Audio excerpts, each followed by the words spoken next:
RTVC Noticias, emisión fin de semana. 7 de la noche en punto, bienvenidos a RTVC Noticias fin de semana. Estamos conectados por Señal Colombia, Facebook Live y streaming en rtvcnoticias.com. Lina, muy buenas noches. Buenas noches, Damaris. Y dos temas concentran la atención de los colombianos a esta hora.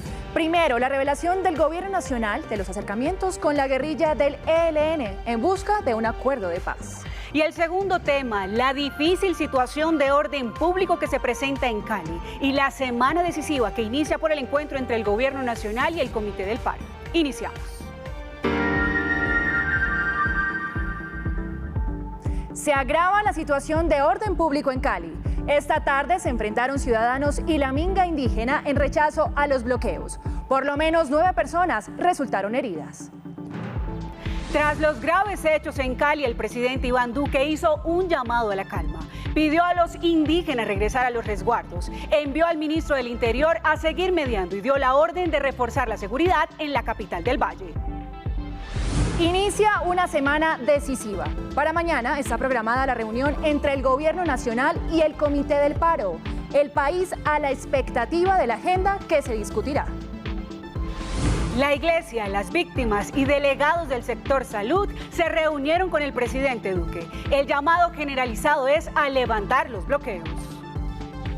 El comisionado de paz confirmó que se adelantan acercamientos con la guerrilla del ELN.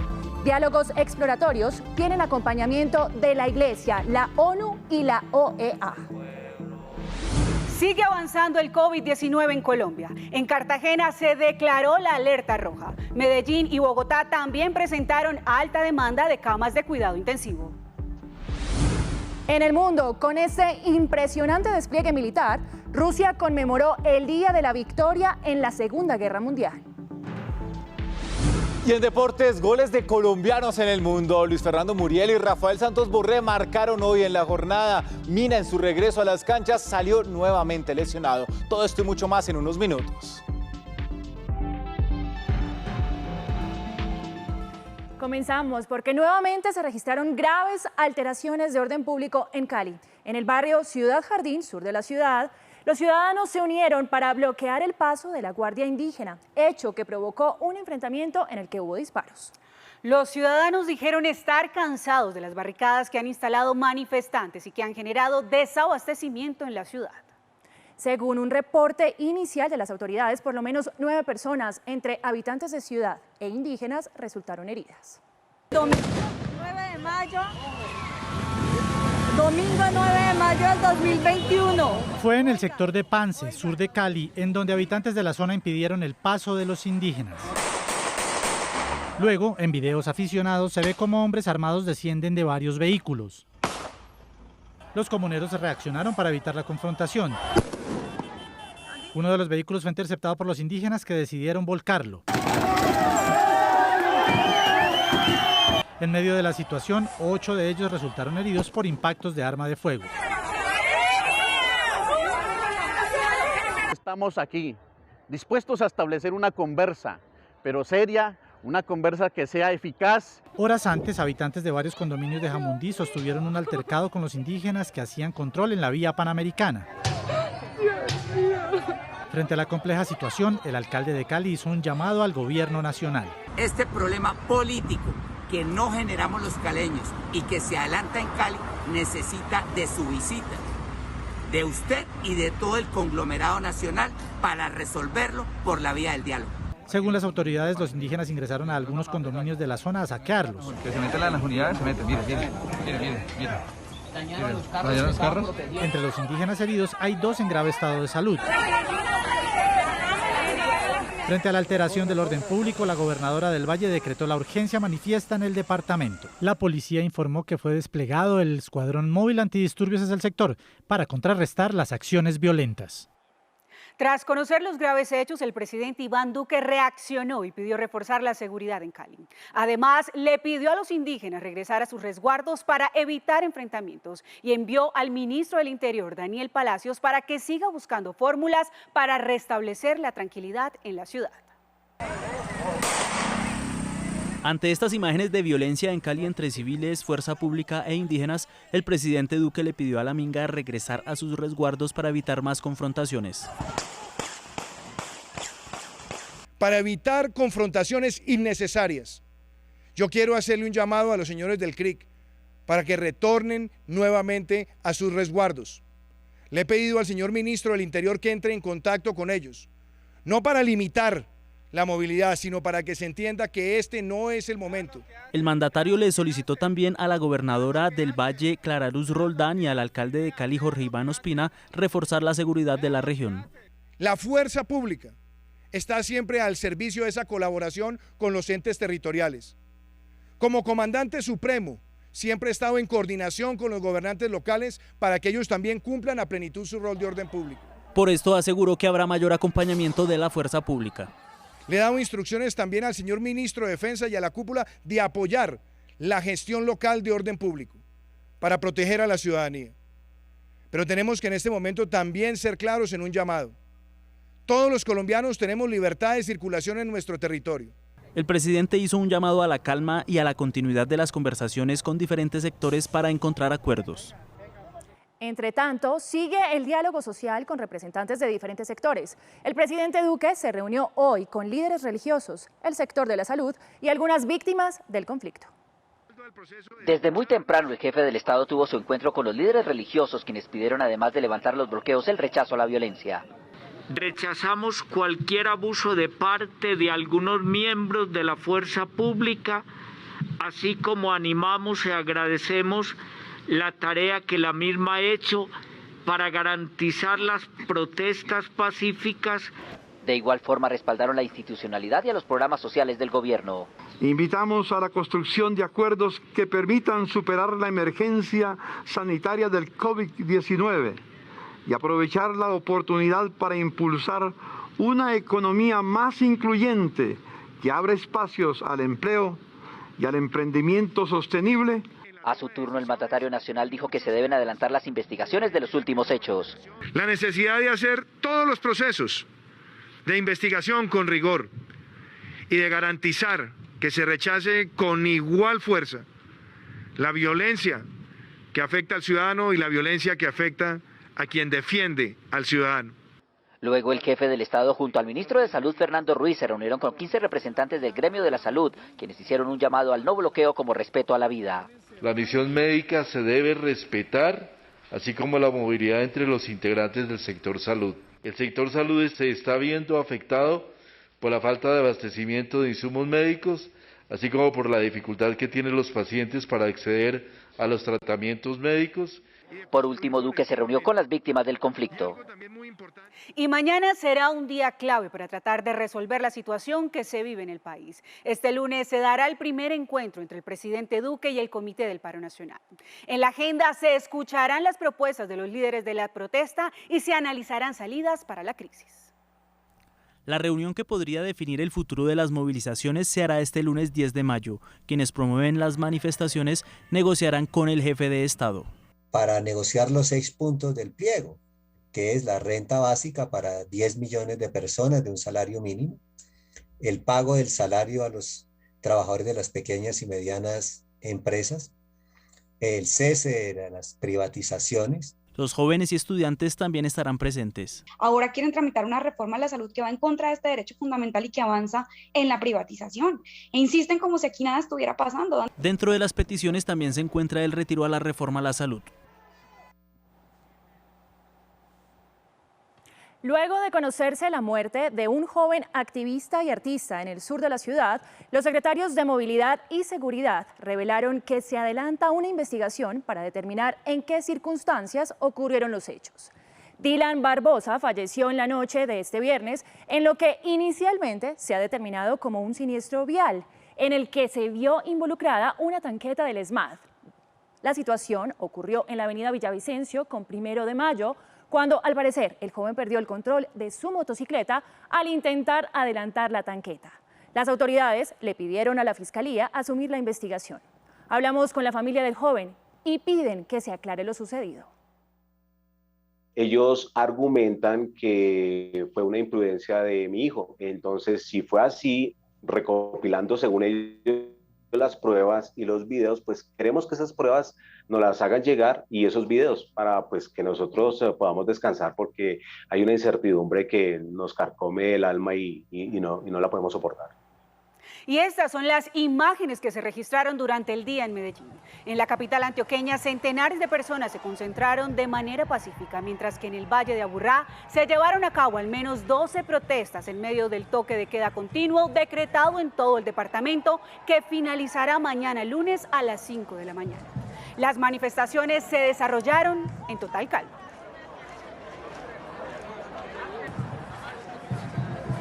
Preocupación y una oración por Colombia. Ese fue el mensaje del Papa Francisco desde el Vaticano en el repaso habitual de la situación del mundo que hace en su oración dominical. El pontífice oró también por Israel y Afganistán.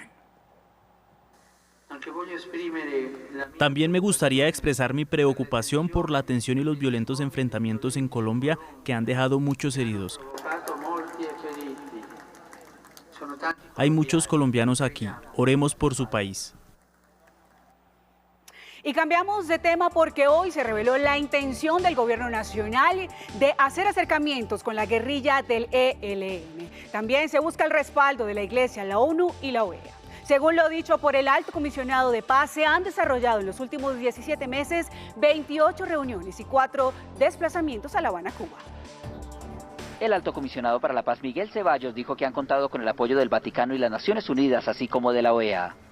Los buenos oficios y la buena voluntad que ha asistido a la Santa Sede y al secretario general de la ONU son reconocidos y valorados por el gobierno nacional. El funcionario sostuvo que los viajes a La Habana iniciaron el 18 de abril de 2020, en la que participó el padre Darío Echeverri en representación de la Santa Sede, además del abogado Carlos Ruiz, quien durante las negociaciones entre el ELN y el gobierno del presidente Juan Manuel Santos fue asesor jurídico. Para explorar la posición de esta organización con respecto a distintos temas relacionados con el derecho internacional humanitario, en el marco de las condiciones exigidas por el gobierno nacional de cesar el secuestro, entregar todos los secuestrados y cesar los actos criminales. Ceballos dijo que el ELN no ha mostrado voluntad de generar ese diálogo con el gobierno. Finalmente señaló que el presidente Duque reafirma su clara voluntad de garantizar el derecho a la paz para todos los colombianos.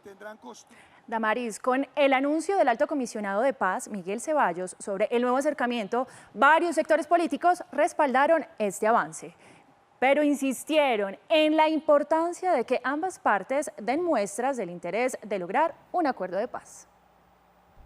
Desde Buenaventura, el monseñor Rubén Darío Jaramillo considera que es un avance que el gobierno se disponga a continuar con los diálogos con el ELN. Para nosotros se convierte en una noticia esperanzadora, porque recibimos los efectos en este momento. Tenemos algunas zonas de Los Ríos de parte de Buenaventura, donde la llegada del ELN está creando zozobra. Varios congresistas respaldaron el acercamiento con la guerrilla. Podrían ser un buen momento para que el gobierno decidiera instalar una mesa de negociaciones con el ELN y que el ELN también, por supuesto, se disponga a abrir un espacio para el diálogo de paz.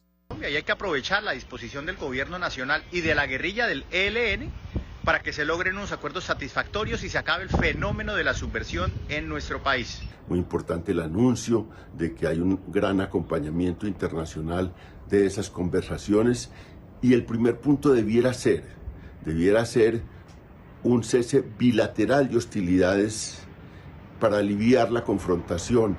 Mientras que Roy Barreras, desde su cuenta en Twitter, cuestionó fuertemente el anuncio. Miguel Ceballos saca ahora a la luz un proceso confidencial que ha sido apenas una exploración sobre la aplicación del derecho internacional humanitario y que el mismo comisionado Ceballos ha manipulado y ralentizado con su conocido estilo de deformación de la verdad. Quiere posar de pacifista y es un obstructor. Los diálogos de paz con el ELN se suspendieron en el 2019, después del atentado terrorista contra la Escuela de Policía General Santander el 17 de enero de ese año, donde fallecieron 23 personas. Y el COVID no da tregua en el país. La ocupación de camas de cuidado intensivo se hace crítica en ciudades principales y en las intermedias el panorama no es alentador. Las cifras son realmente contundentes y nos dan una idea de la gravedad de la situación. Empecemos por Medellín. con un 92,2% de ocupación, seguido por Bogotá con 93%, Cali con 92%, la capital de Santander, Bucaramanga, con 94%, en la costa atlántica, Barranquilla tiene un 86% y Cartagena 79%. Así es, Lina. Y en ciudades intermedias el panorama también es difícil. Valledupar puntea con 98% de ocupación UCI, Santa Marta con 90% y Pereira con 83% en ocupación de camas UCI. Y en Cartagena, a raíz del aumento de casos de COVID-19 y la alta ocupación de camas UCI, el Departamento Administrativo Distrital de Salud declaró la alerta roja hospitalaria.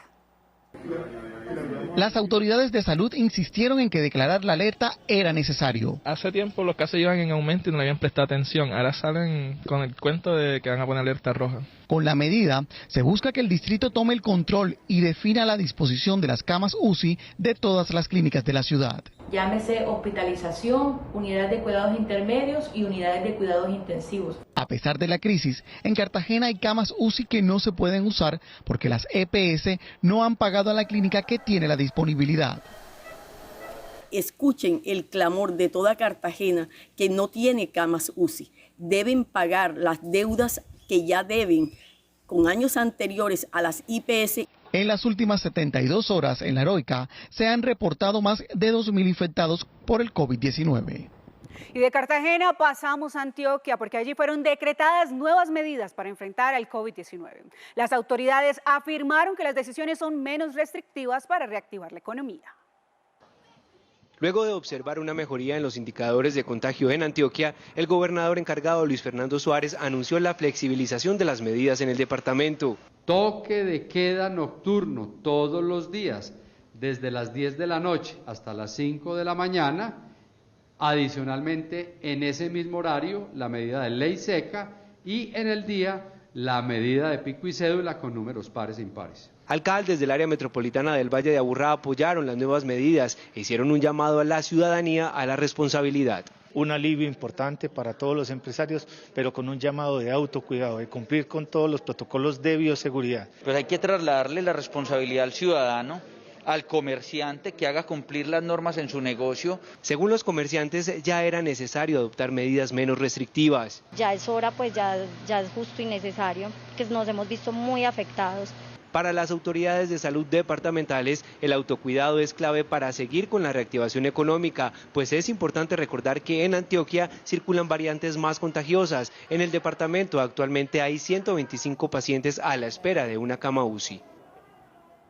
Después de finalizar el primer fin de semana sin cuarentena estricta en el último mes, Bogotá evaluará mañana qué medidas implementará para la contención del tercer pico de la pandemia. La alcaldesa Claudia López se reunirá con el Comité Epidemiológico para analizar el paso a seguir en la capital.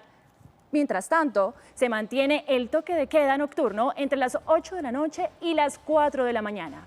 La ley seca y se espera una decisión de la Secretaría de Educación sobre el modelo de alternancia en los colegios. Además, en las últimas horas, el secretario de Gobierno, Luis Ernesto Gómez, reveló que fue diagnosticado positivo para COVID-19. El funcionario aseguró que presenta dificultades para respirar, entre otros síntomas.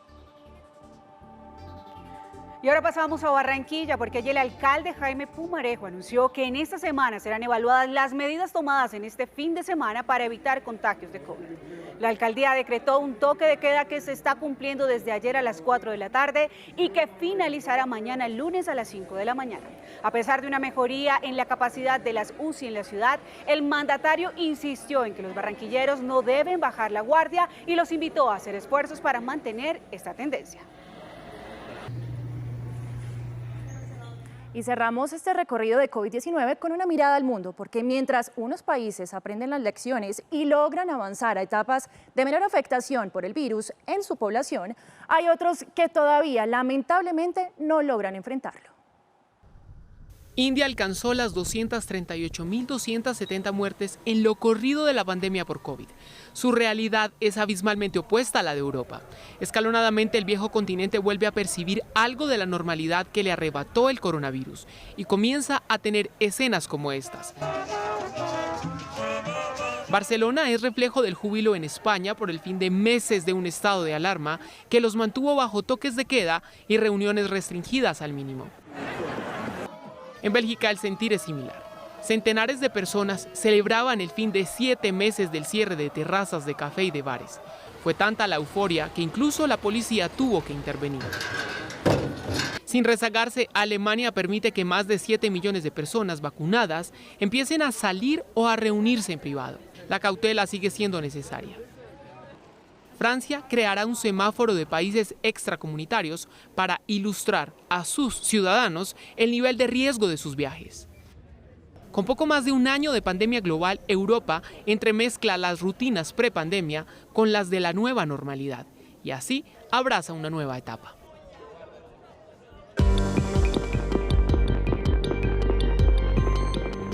Y mucha atención que hace pocos minutos el presidente Iván Duque nuevamente se refirió a los hechos ocurridos en Cali. El primer mandatario pidió reforzar la seguridad en la ciudad. Escuchemos. Deben en este momento ustedes garantizar, señor ministro, con todo el apoyo a la autoridad local, como se ha hecho siempre, garantizar hoy el mayor despliegue que se tenga de capacidades de nuestra fuerza pública para brindar toda la tranquilidad en la ciudad de Cali. Que se apliquen las normas de restricción del parrillero y que se adopten con las autoridades locales también las medidas de restricción de movilidad necesarias para minimizar cualquier riesgo a la seguridad ciudadana. De la misma manera, hacer valer y aplicar la ley seca en este momento en la ciudad. Y con esta información es momento de hacer una breve pausa, pero ya regresamos con más en RTVC Noticias. Así es, llega el momento de los deportes con Camila.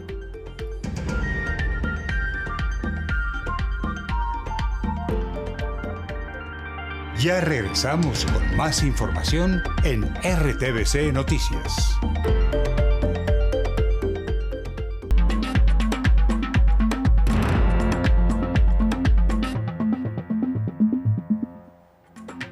Iniciamos con nuestro bloque Mundo. Desapareció el director del Hospital Severiano donde fue atendido Alexei Navalny, el principal líder opositor al gobierno de Vladimir Putin en agosto de 2020 por envenenamiento. El especialista fue visto por última vez el pasado viernes 7 de mayo y hasta ahora no hay información de su paradero. Así inicia nuestro panorama internacional. Rusia defenderá firmemente sus intereses geopolíticos.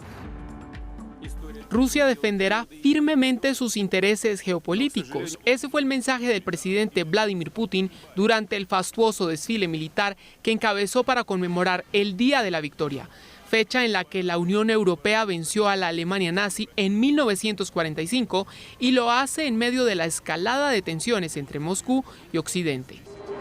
A todo color y en uno de los programas más importantes de la televisión estadounidense, Elon Musk, el multimillonario jefe de Tesla y SpaceX, reveló que tiene síndrome de Asperger. En su monólogo de apertura en Saturday Night Live, el empresario aseguró ser la primera persona con este síndrome en ser invitada al programa, o según él, el primero en admitirlo.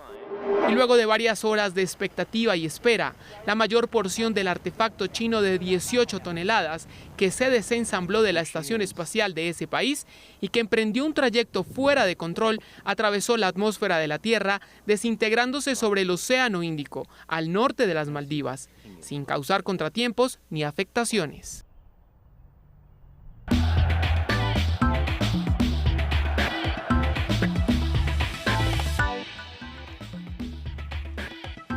Hola, hola, ¿qué tal? Seguimos acá conectadísimos en RTVC Noticias. Tiempo para hablar de los deportes y por supuesto de los goles que siempre nos traen alegría, felicidad y mucho más si son de colombianos. Es el caso de Luis Fernando Muriel, por supuesto que convirtió con el Atalanta. Vamos repasando de inmediato las 3-1 y el 4-1. Duván Zapata fue titular, Muriel entró del segundo tiempo, ya tiene 21 goles en la Serie A. Y terminamos con este golazo de Rafael Santos Borré. Él hace toda, la pared va por un lado, por el otro y convierte acá para el 2-1 de River, triunfo 4-1 frente al Aldosivi. El colombiano ya suma 55 goles y está a 7 de llegar a los 62 de Juan Pablo Ángel, que es el máximo anotador hasta el momento colombiano en la historia del equipo que actualmente dirige Marcelo Gallardo. Nosotros dejamos el fútbol y hablamos del Giro de Italia, que también está apasionante, por supuesto con un Egan Bernal en esta etapa número 2, que acá ya la estamos repasando en este instante, donde justamente eran 179 kilómetros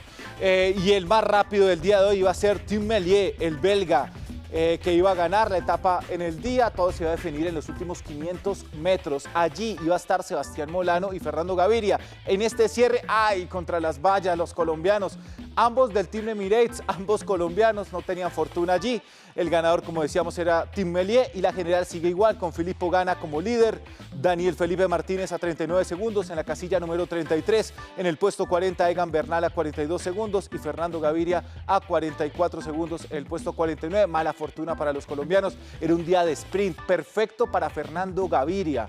Ahora esperar, todavía quedan muchas etapas más, prácticamente 4 de sprint. Allí Gaviria puede sacar un tiempo realmente importante y sacar buena diferencia para lo que va a ser el Giro de Italia, por supuesto la alta montaña para lo que va a ser Egan Bernal. Hablamos ahora justamente de los goles, porque nos vamos a hacer un viaje a nivel europeo. Vamos a estar en España con el Real Madrid y el empate 2-2 del equipo de la Casa Blanca, y también lastimosamente en Inglaterra con la lesión de Yerry Mina. El Manchester United le ganó 3-1 en su visita al Aston Villa y postergó un rato más la celebración del Manchester City en la Premier League. El United quedó a 10 puntos del City, lo que hace que solo algo impensable lo destrone del título. El Manchester United se enfrentará este martes al Leicester y el jueves al Liverpool.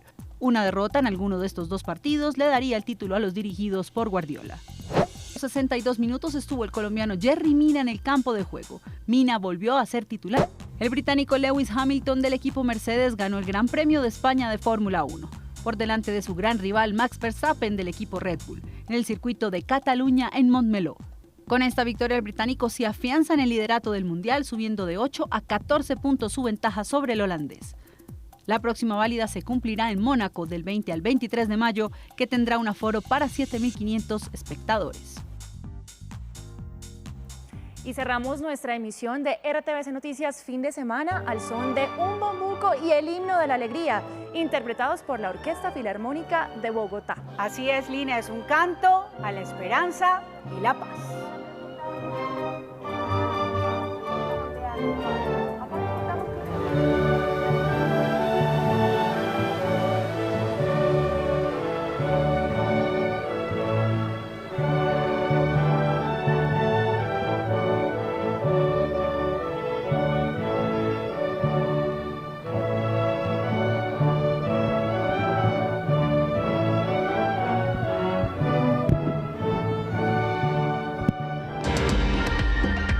RTVC Noticias, emisión fin de semana.